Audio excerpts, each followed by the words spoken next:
Gawa tayo ng healthy treats for my dogs. Gagamit ako ng chia seeds and ibababad ko muna until lumambot siya. At gagamit din ako ng bone broth using chicken feet. Nag-add din ako dito ng turmeric. Ang chicken feet contains collagen and glucosamine, tapos yung turmeric naman may help inflammation. Yung chia seeds naman ay mayroong omega-3 and a lot of fiber. Gagamit din ako dito ng Mr. Gulaman, yung unflavored lang. And then, drinain ko lang yung pinaka-broth nung ating chicken feet. Tapos, let it cool down.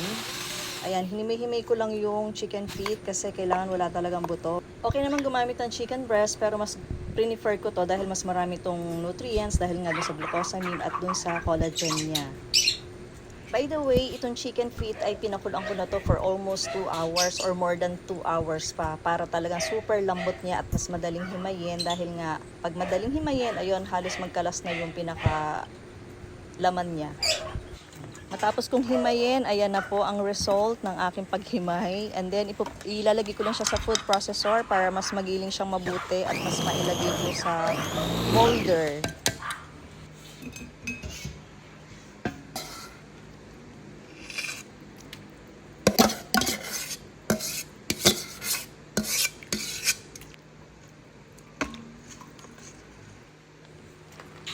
Half amount lang ng gelatin powder ang aking ibubuhos kasi masyadong titigas if lahat ibubuhos ko to.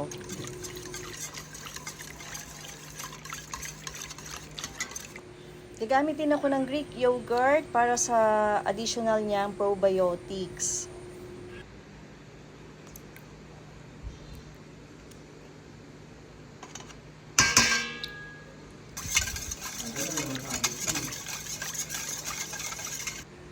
Ito naman chia seeds, ayan malambot na. So 2 spoons lang ang aking nilagay dito. Pag sumobra kasi pwedeng mag-lose yung kanilang stool dahil nga a lot of fiber ang chia seeds. So ayan na yung consistency ng ating gelatin treats. May sumobra akong chicken broth, so itatabi ko lang to for future use. Ito na yung aking molder na gagamitin.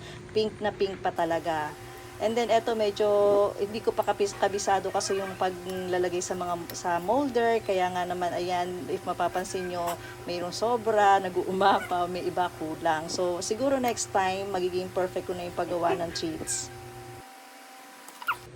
So eto na-fill na natin ang lahat ng holes sa mold. Tama ba yun? And then may sumobra nga, kung nga kulang yung aking molder, dito ko na lang nilagay. Ikakat ko na lang siya into pieces. Ayan, may sumobra akong chia seeds, so for future uses na lang yan. Ito, nilagay ko na din sa rep, pati yung sangkalan. Kasi nga, hindi ko alam kung paano ko siya ilalagay. Kasi lumiligwak nga. Ayan, nabuo naman, in fairness, nabuo siya. Kaya naman, ayan, natatanggal na natin. Pero siguro, maybe next time, it would be perfect na.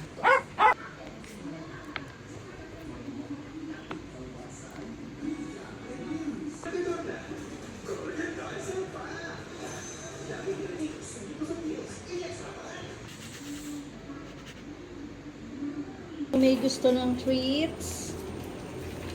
Dali ah.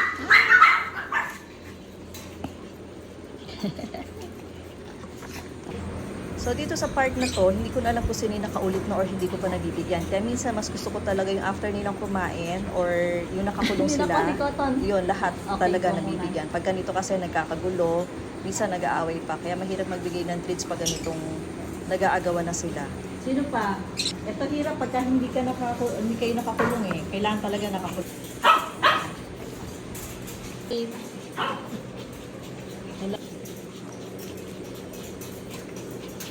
Kailangan sa susunod pala maging firm.